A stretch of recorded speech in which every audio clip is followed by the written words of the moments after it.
As-tu déjà réfléchi à la façon dont quelque chose d'aussi petit, d'aussi invisible à l'œil nu, peut transformer tout un paysage? Chaque forêt, chaque fleur, chaque arbre immense a commencé par une seule petite graine invisible.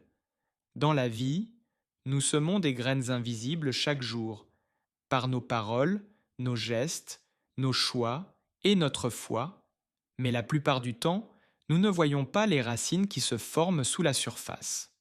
C'est l'histoire d'Eliot, un homme qui a failli abandonner son rêve parce qu'il ne voyait pas les fruits de ce qu'il avait semé. Eliot était un artisan, ni riche ni célèbre, mais passionné par la création de choses de ski dur. Il fabriquait des instruments en bois, guitare, violon, violoncelle, à la main dans un petit atelier derrière sa maison. Chaque jour, il travaillait avec patience, ponçant le bois, écoutant la vibration de chaque corde, essayant de leur donner une âme. Mais les affaires allaient toujours mal. Le monde semblait trop bruyant pour les choses faites à la main.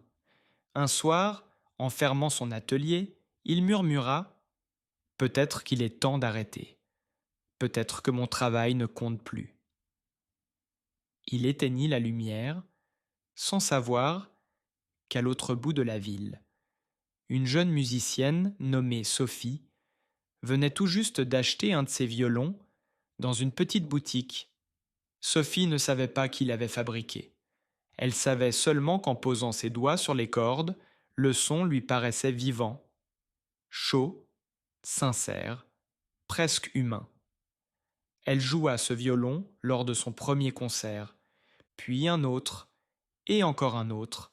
Des années plus tard, elle devint l'une des musiciennes les plus aimées de sa génération, et à chaque représentation, elle utilisait toujours le violon d'Elio. Mais Elio, lui, ne le sut jamais. Il avait fermé son atelier, vendu ses outils, et était parti travailler dans une usine de meubles. Un jour, en écoutant la radio, il entendit pour la première fois le nom de Sophie.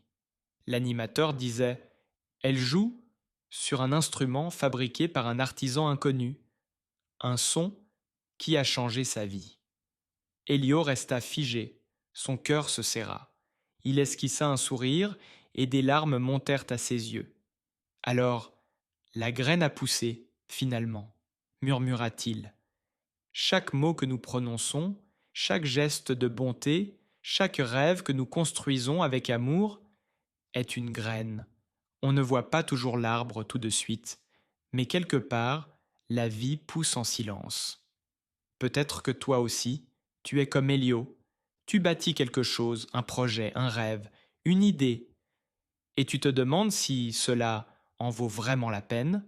Tu as travaillé, persévéré, attendu, mais rien ne semble encore fleurir. Souviens-toi de ceci: la croissance se fait dans le silence. Les graines ne font pas de bruit lorsqu'elles se fendent, mais un jour, les racines seront assez fortes pour percer la lumière, et à ce moment-là, tout ce que tu as fait, chaque effort discret prendra sens. Chaque graine plantée avec patience, foi et amour deviendra quelque chose de plus grand que tu ne l'imagines. Alors ne cesse pas de semer, ne cesse pas de croire, ne cesse pas de construire ce que ton cœur seul peut voir, parce qu'un jour, quelqu'un dira peut-être: ce son a changé ma vie, et il n'imaginera jamais que tout a commencé par ta petite graine invisible. Cette histoire nous rappelle que notre travail silencieux compte. Chaque geste, chaque idée, chaque élan de bonté laisse une trace. Même quand tu ne vois pas encore les fruits, les racines grandissent. Continue de semer, continue de créer, continue d'espérer. Le jardin des petits commencements